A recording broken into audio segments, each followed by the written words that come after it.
There's no reason. I heard a honk, I also honk.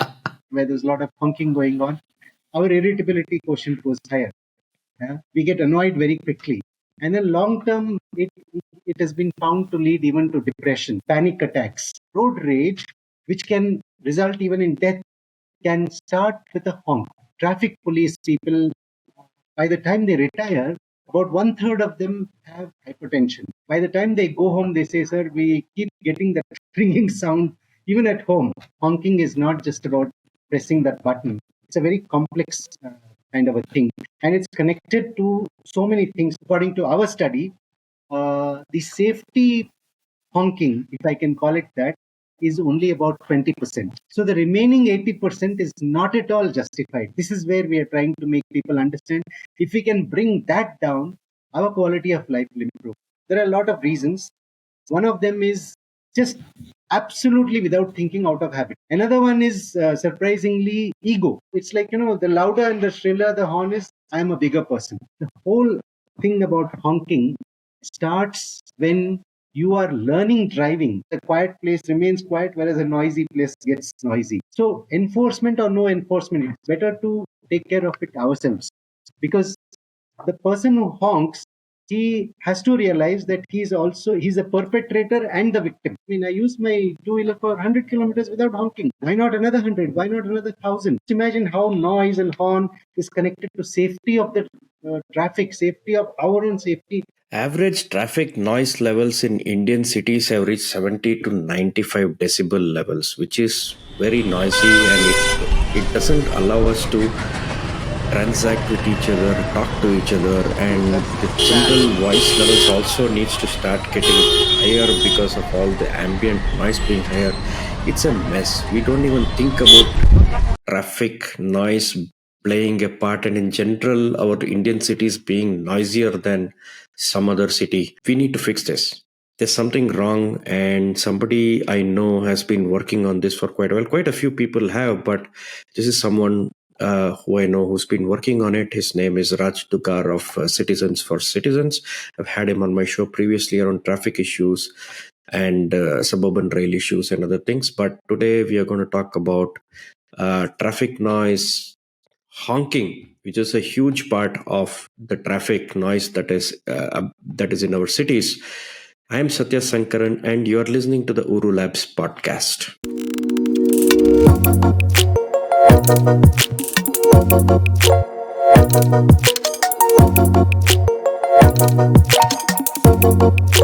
Raj, welcome to the show once again. Thank you. It's a pleasure to be here with you, Satya. I think we spoke a couple of weeks about all the interesting things that you were doing around this very specific thing called noise pollution. We have so many pollutions. We talk about air pollution all the time. We are able to feel it. Then there's water logging, all these issues. The most often ignored one is noise pollution. We don't think our cities are noisy. Sometimes we do feel it is extremely noisy, but we don't realize it unless we go to another place which is actually no noise, not so noisy. True. And then you come back, and then that's when it hits you that we are living in such noisy cities, right? But why do you think that is a problem? Yeah, I mean, it's such an important thing that what you've just now said, the contrast. So if there's no contrast available, we think this is the normal thing. And we get used to it, we take it for granted. Now, technically, I was surprised to know that noise pollution is clubbed under air pollution, because the medium of noise transmission happens to be air. The other point which you mentioned is about the consequences of persistent exposure to vehicular noise pollution. In fact, Satya, to tell you frankly, even I was surprised to note the wide range of consequences which we never think about. So some of these I can straight away tell you, which some of us will, it'll start ringing a bell. For example, irritability.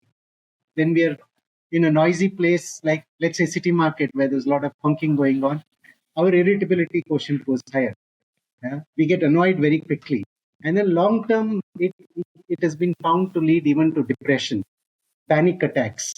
And of course, medically or other, as far as the hearing goes, there is a hearing loss which happens as we grow older, let's say 50, 60, 70, but now with exposure to persistent noise pollution, this hearing loss is setting in much earlier, in 30s or 40s. Apart from that, uh, surprising to know that even the fetus in the mother's womb can get affected because of too much of noise nearby. We can have accidents. You know how?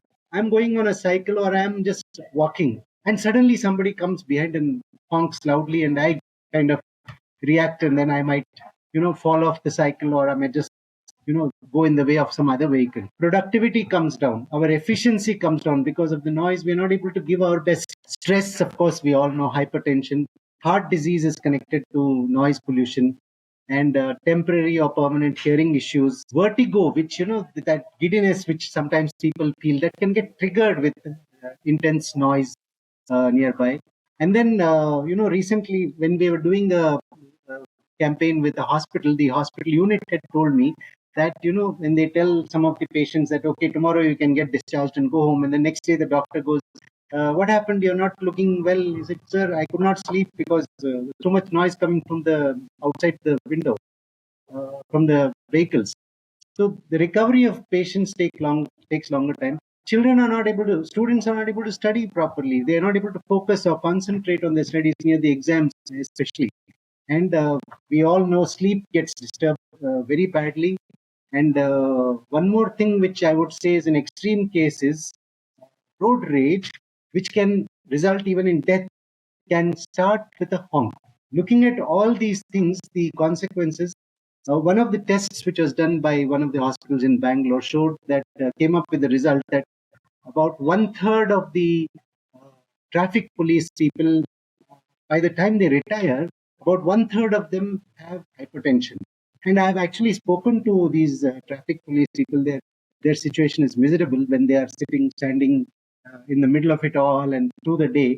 By the time they go home, they say, "Sir, we keep getting that ringing sound even at home." So this is the uh, massive, and I would put it down in two words. It is slow poison. So we're right next to a road and there is noise coming in, and we wanted to put bamboo barriers to, prevent that. We have the luxury of doing that. Whereas if you look at all the people you said, the policemen and so many people work outdoors. Yes. They work on the street side, they work at construction sites and many other places where the noise levels are massive. And the traffic noise is just adding to these kind of noises and creating a lot of issues. And we have our own issues. Even sitting inside, last time I was doing a podcast during the Ganesh Chaturthi, the whole noise that was coming up. There are lots of other things, but honking was a major issue. Yes. You pointed out. Yes. There are different types of noises. For me, the vehicular noise seems to be the biggest in the city because it's constantly there at all times, right? Why did you try to think about sound pollution and honking as a cause in cities? Well, the thing is, in our country, this menace is rampant across the country. There is no, you go to any city, any place, there's too much of honking going on. And nationally, the ratio of people to vehicles is about 4:1 or 5:1. Whereas in our city, we have the dubious distinction of having almost as many vehicles as there are people. We have 1.4 crore people, let's say, and there are about more than 1.2 crore vehicles already. So this is actually a very complex situation where the number of vehicles are so much and the traffic congestion is so much. Uh, Honking also proportionally goes up because people are getting stuck in the traffic. So instead of having that little patience, they keep honking. And when I've seen not just traffic policemen, people who are like, for example, security guards or small cafe people are running those small little tea shops and all that. There, when you look at them and you see that what they're going through, I was thinking this is really bad. And then I started looking into uh, what does the law say? And it's very interesting to note that there are laws in place, there are rules in place, but because of lack of enforcement, we are doing this. And then I thought it's better to bring out, as citizens we can only do awareness, we cannot do enforcement. So that is when I started thinking that we need to make more and more people aware of the consequences, about the laws and rules, and about how to, see whether we can reduce this for our own good. Is patience the only reason we honk? Why do I'm just trying to think back. After I spoke with you last week, I tried not to honk a couple of days at least. That's nice. And there were a couple of incidents where I came across, and there was the two-wheelers are suddenly turning, and you are afraid. You try to stop, but you also want to let them know that, hey, look, you might come and hit at me. I'm right behind you. There is a lot of chaotic movements which are not organized in a nice way, which seem to be coming all over the place, hitting at you. Somebody cuts across, somebody is going here, somebody is jumping queues. There are so many reasons, and every little infringement we seem to want to tell somebody else, and honk. What are the reasons you think we are honking? Why do you think we are honking so much? So I've never seen this anywhere in any other country. Why are we honking so much? So this is an extremely important point for us, all of us, to understand what you have raised. That's why in the beginning I said that honking is not just about pressing that button. It's a very complex kind of a thing, and it's connected to so many things. For example, the rules that we need to follow while driving or riding, the safety, the precautions that we need to take. Now, let me start by saying that there is, by law, we are supposed to have a horn in the vehicle. So, in a way, in certain situations, honking becomes mandatory. For example, you have to use it, or you better use it when to save yourself or somebody else from an accident. That is absolutely required and perfect. For example, another example could be when there is a visibility issue. For example, in a situation of fog, or hairpin bends, or some kind of obstruction due to some large vehicle in front of you or something. And there is also a sign which says mandatorily you must use the horn there. So primarily the entire purpose of honking is for safety and safety only. But here comes the point. Out of the entire honking, that according to our study, the safety honking, if I can call it that, is only about 20%. So the remaining 80% is not at all justified. This is where we are trying to make people understand. If we can bring that down, our quality of life will improve. So what is that? What is that due to? That is important for us to understand, because yes, we are not saying anybody that you should compromise with your safety. But then, what are the other reasons? For example, you would have seen, Satya, people start their vehicle with a honk. I mean, there's no need to. Empty road, honking. One turning you want to take, honking. One side road is there, you're going straight, honking. And you're coming to your gate, you want somebody to open the gate, honking. Now, what we have realized is that there are a lot of reasons. One of them is just absolutely without thinking, out of habit. Another one is surprisingly ego. Ego in terms of, I want to be ahead of the traffic. I want to go ahead. Because there's one more thing, is contagious honking, I call it. Somebody honks, you honk, I also honk. There's no reason. I heard a honk, I also honk. So these are not required at all. Another thing which there are a lot of such things. For example, an ambulance is stuck in the traffic. I know it's not easy to give way sometimes, but then you will notice, if you observe carefully, that people around that ambulance are not trying to give way, but they are actually trying to go with the ambulance by honking their way through, bulldozing their way through. So this is something which happens mostly in our country, because they think as soon as that ambulance will get a clear way, and let's also make it with the ambulance. And then when the light changes to green, the signal light, somebody is way behind. Actually, we don't understand. Need to understand one thing, that the person in front, he will move. He doesn't want to sit there. I'll come back to another question there. He doesn't want to stay there. He wants to move, but he'll move provided the way in front of him is clear. But then the thing is, we are behind and we start honking. Of course, there's the other side to it.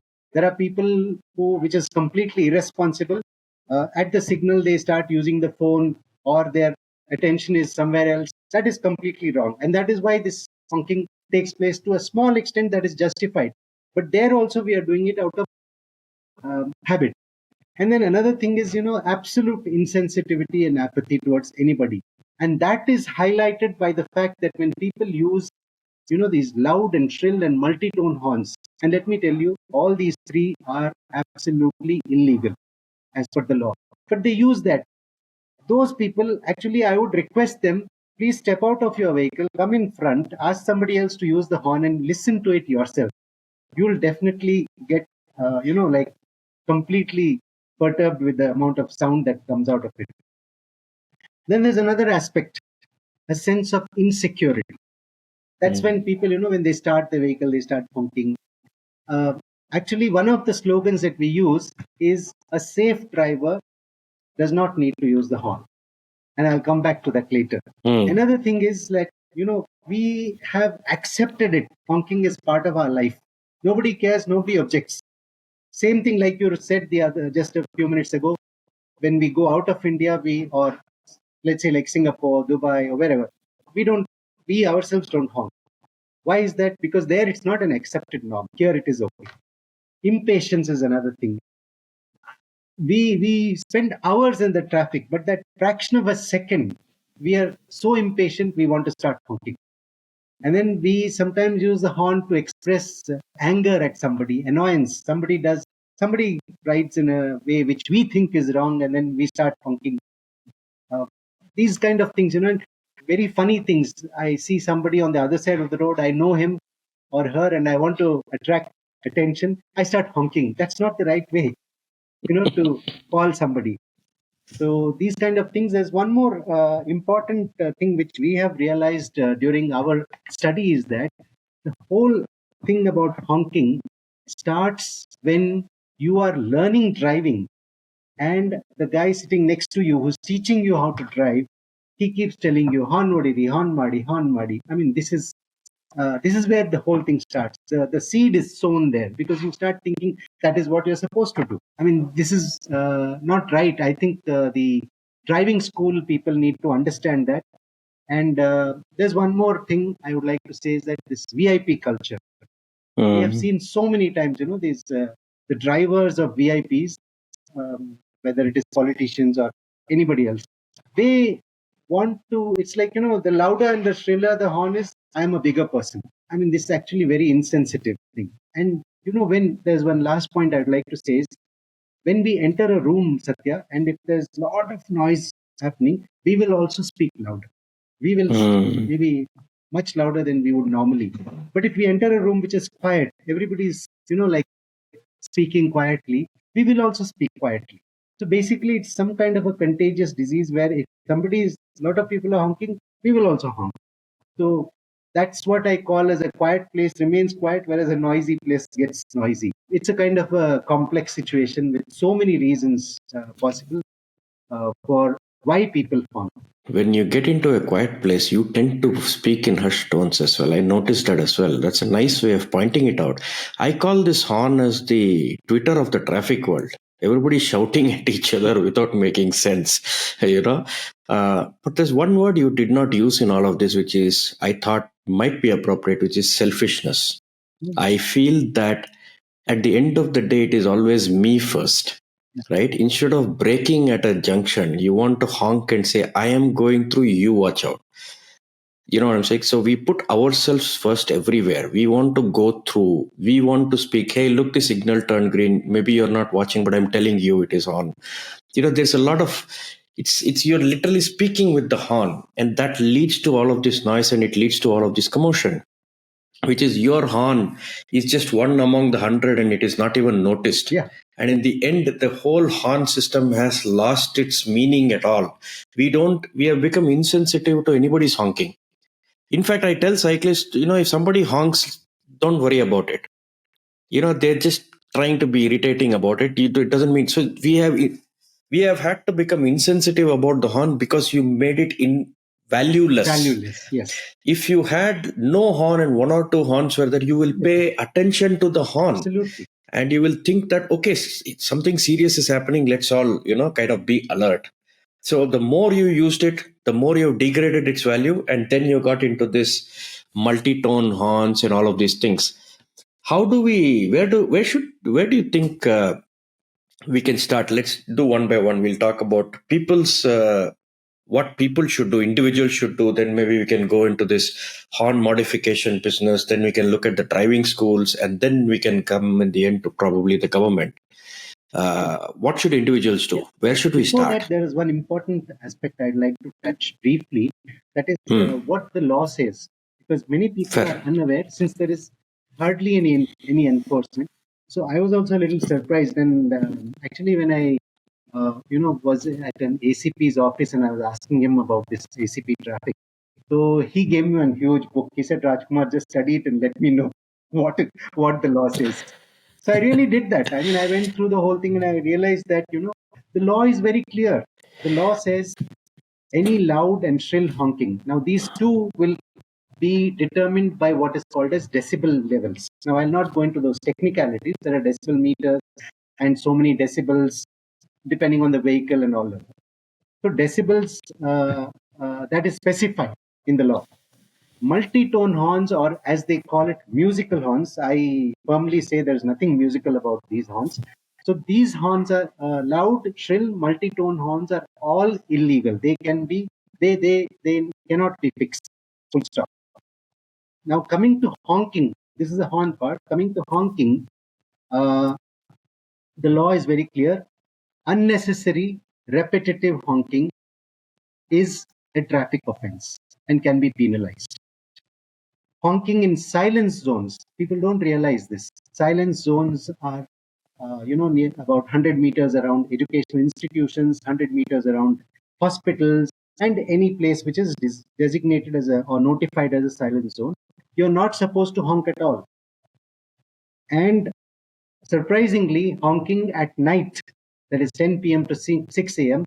in residential areas, is also not allowed. So the law is absolutely clear. The enforcing authorities are armed with the laws, but then the enforcement is not taking place for whatever reasons. Now, if there is enforcement, obviously we'll all follow it, because like the helmet rule, if there's no enforcement, we'll throw the helmet. But if there is enforcement, we'll use it. But then the point here is, when we understand that it is a slow poison, first thing, we are affecting our own lives. So enforcement or no enforcement, it's better to take care of it ourselves, because the person who honks, he has to realize that he's a perpetrator and the victim. And Bangalore has about 70% vehicles are two-wheelers. No protection at all from noise pollution. Cars, you can say, okay, I put up my window, I don't care. The noise is less. But then two-wheelers are the maximum number of vehicles here, and most people are honking away to glory. So this is as far as the law is concerned. Now, what can be done as an individual? As I would say, very simple, is that after understanding the consequences of persistent exposure to this kind of pollution, we need to have little bit of patience, little bit of sensitivity. With this, I am sure that our driving habit can improve to such an extent that not only will we not need to honk, our driving will become very much safer for ourselves and others. You tried it. Tell me about it. Yes. A few years ago, I said, it's easy to talk to people saying that, everybody used to tell me like, what the hell, you can't, this is India, you have to honk, and people come in the way, there's this, that. Okay, fine, great. So let me try this without honking, whether I can do. Initially, it was a little difficult, let me admit that. But then I said, okay, I will have a small goal and I'll see how it works. So I decided to ride for 100 kilometers, not continuously, but then the counter was continuous. If whatever the reading on the counter said, next 100 kilometers within the city, I would not use the horn at all. This is what I decided. So I started off, and consciously I said, okay, let me not use the horn.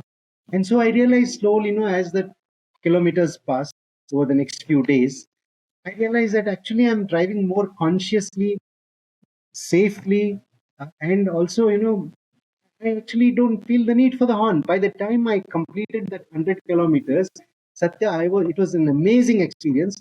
I said, wow, what is the need for this horn? I drove, I used my two-wheeler for 100 kilometers without honking. Why not another 100? Why not another 1,000? So, to tell you very frankly, uh, the honking that I do nowadays is like what they say, once in a blue moon. That's it. So I have realized that this is the best way, and if everybody starts doing it, we will not need to complain. We will not need to, our city will become safer. Just imagine how noise and horn is connected to safety of the traffic, safety of our own safety. Accidents can come down because, this rash riding and driving, and this arrogant driving, if I can call it that, all that leads to a lot of accidents and deaths also. We can really come down in that because we, by not honking, we become completely safe. I think we should try this. I'm going to try this as of this podcast. I I'm call going it to try, start. hashtag 100 kilometers no honking challenge. Okay, it's a long hashtag, but I'm going to do it. I'm going to tell you how many times I actually did. Let me also clarify here. In case you have to honk in between, no worries. You had to save yourself or somebody. That's perfectly all right. Start from zero once again. Do 100 kilometers, and you'll find the difference. I guarantee. Not take 100 and see how little you can, and try to reduce that for every 100 kilometer. Try to reduce it. Keep it. Yeah. Keep a target of getting it lesser and lesser and lesser, and at some time. That's a very useful way of looking at it. Set ourselves targets, and maybe tag Raj and C4C and hash 100 kilometers no honking challenge. Absolutely. Quite a mouthful, but I'll put the hashtag so people can actually do that as well. But I also believe at some point we should start putting something like a you first instead of a me first attitude on the road, because we are in a commons, and the more selfish we are, it's not just about honking, it's also about road rage, it's also about cutting other people off, you trying to get ahead. These are all culturally bad attitudes to have amongst ourselves when we want to live with other people. You can do that probably in your business and in your house. You would never do that in your house. You would never say me first and trample over your kids or your family. But why would you do that with your neighbors and everybody else? Is that you just want to put yourself on the streets and then just, it's late for everyone. It's slow for everyone. That's what we have made ourselves in the city. So you can't just go out. It's a hard job, but I think we need to start thinking about it. It's a very good way of setting targets and going forward. What are the role of these driving schools? Because hardly anybody even actually passes a test in the RTO. These days licenses are given to people who are riding two-wheelers who don't even know which side of the road they are on. It's the common saying is we don't drive on the left side of the road, we drive on what's left of the road. It's almost like that, and people are turning every which way. Half of my honking is because everybody turns immediately thinking the ocean of traffic will part for them. There is no conscious attempt. All the rules that were supposed to be defined, nothing is followed. The transport department and driving schools, have they failed on the job? Definitely, they can do much more. I'll come to the driving school and transport department, but you raised one very interesting point about the impatience, if I can put it that way. We need to understand one thing, that scientific studies have shown that the average speed of vehicles in Bangalore is around 18 kilometers per hour. Correct. Now, what I have found from my studies is, honking or no honking, it remains the same. It remains the same. So there is no point. What are you getting out of it? Nothing. And frankly, if you are not in that honking mode, you are at peace with yourself. Forget others. You are at peace. You arrive at your work or your home much, in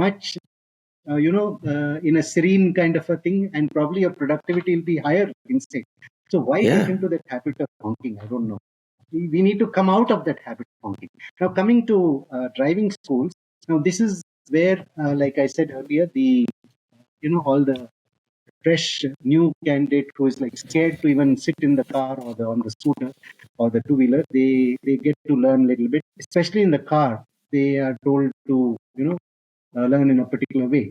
Now, whatever they are taught at that time, that remains. It's like, when whatever we learn in school or nursery or something. I actually approached one of the driving schools near my house, and because I knew that the trainers do that, honk madi, horn vadi, so that their primary thing is that forget this, they have got that large board, L board and all that, and so nobody should come near them, so keep honking and going. Now this becomes a habit there. So when I spoke to the principal there, I said, your trainers need some training. So when I explained the whole thing, the consequences and how you are actually sowing the seed for this, then, luckily for me, he was so happy. He said, "Please talk to all my trainers so that they, understand this in a right manner, and then they convey the same thing to all the students or the learners." So this was something which I think the transport department needs to take a proactive step by, having all these training schools, because they're under their control, to come across on a single platform where they are told, okay, driving safety, honking, what are the laws and what are the consequences. All these are properly understood by the trainers, because if that is taken care of, I'll tell you another thing, where when if I get to know that, okay, loud, shrill, multi-tone horns are illegal, if I get to know at that time, when I buy my car or when I, after buying the car, I'll try to avoid it. At least 10%, 20%, 50% people will avoid it. Here, what's happening is they are being manufactured, they are being sold, they are being fixed, and when you go to a mechanic, probably he'll say, "Sir, your horn is very light. I think you can try this. It's a bigger horn, much more powerful horn, and we are happy doing it." But if I know that this is wrong, I will tell him, "No, I don't want this." That guy won't be able to sell it. So this is the change that is required. The transport department has one more key in its hand.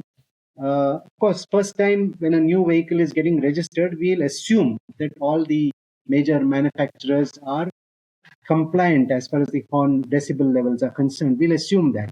But then when it goes for, after buying, most of our people, either change the horn or put an additional horn, which is non-compliant. So when the vehicle goes back for renewal of registration, the transport department can easily say, refuse, because your horn is not compliant. But they don't do it. So we have in fact written to the transport department saying that please start doing this.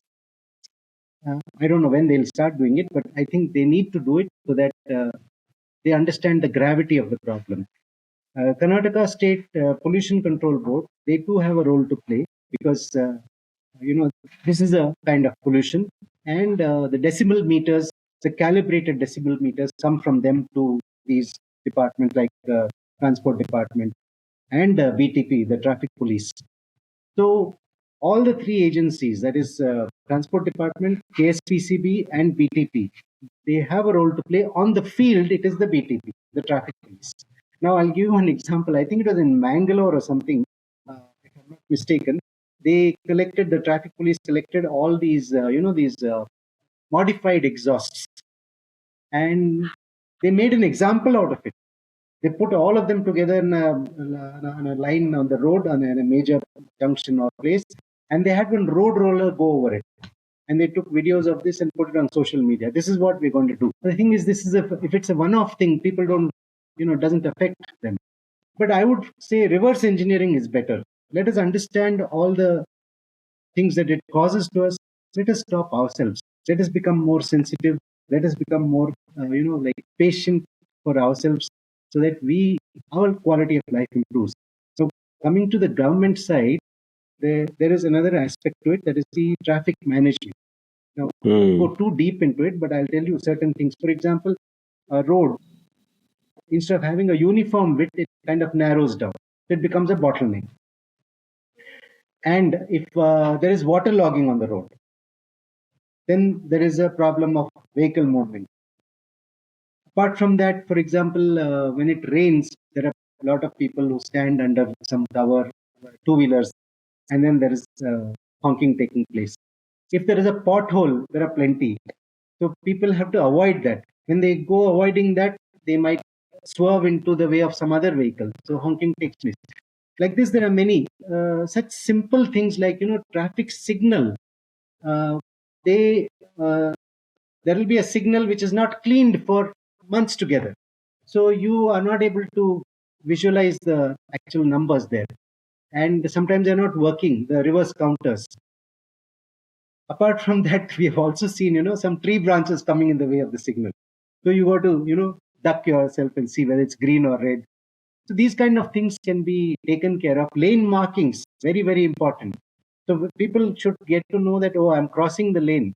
So traffic management is a major part it has in this kind of, controlling this noise pollution. Despite this, Raj, you've been talking to a lot of stakeholders to try and spread this awareness. I have seen your posts in many places, which was interesting. Who all have you worked with? What have you observed? How are they receiving this? So the major agency which we have worked with is Bangalore Traffic Police, and they have been wonderfully. I was really pleasantly surprised. They're wonderfully, cooperative with our efforts. In fact, every time we do a campaign with some school or college or hospital on the roads, uh, we take we write to the concerned jurisdictional traffic police, and they give us written permission, and they participate with us. They stand with us, and they also, because they are the victims of this noise pollution.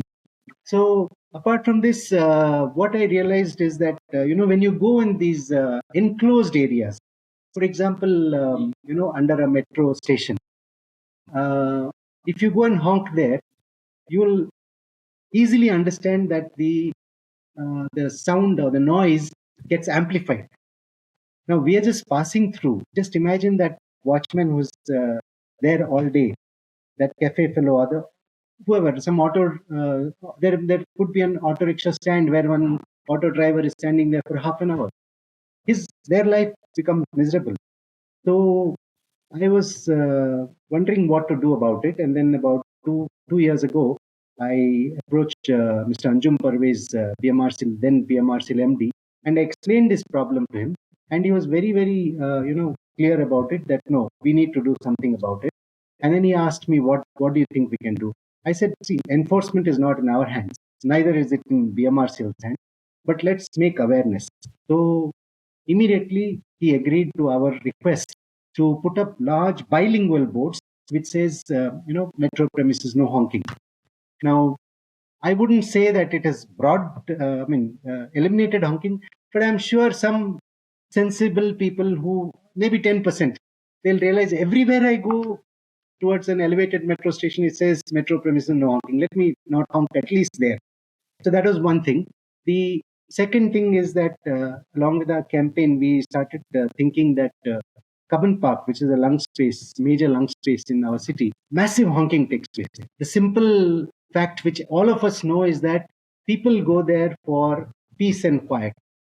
They want to enjoy nature, let's say. And right in the middle of that, this massive honking is taking place. So I approached Dr. Avikante Gowda, then Joint Commissioner of Police, and I explained the whole thing. He said, Rajkumar, you need to come out with some more reasons. I need more reasons for this. I agree with you, but I need more reasons. I said, oh, all right. So then, luckily, I was able to get in touch with an ornithologist, Dr. Subramania, who had done a study of the bird life in, and he happily shared the list of the species, 106 species of birds he has recorded in Cubbon Park. And he actually, listed out about 50% of them, actually 47% of those are directly affected by noise. So much so, I was shocked to know this. He said it can even lead to species extinction, this noise. Why is that? Because, the birds, they call each other during mating time. Now imagine the birds are calling each other and this honking noise is there. It doesn't succeed. So this was a big shock, and we don't realize it at all. So I included that in my request, and luckily, very soon we found that Cubbon Park is now notified silence zone. And so, with the help of BTP as well as Horticulture Department, which owns Cubbon Park, We had about a dozen boards fixed inside, and we've done a few campaigns there not to honk. People still honk, of course. That will stop with enforcement. And now, last year, I was really shocked to observe the amount of honking taking place outside Bangalore's airport. I mean, that is like a gateway for this global city. People from all over the world come there, and they come to an airport which is supposed to be one of our. We are proud of it. So it's one of the best airports, let's say, particularly T2. But then when you step out of the airport, it's like city market. We have recordings of the sounds there. It is horrible. I was with Hari Marar, MD BIL, and I brought this up with him, and he said, "Raj, I'm fed up. Can you please help us?"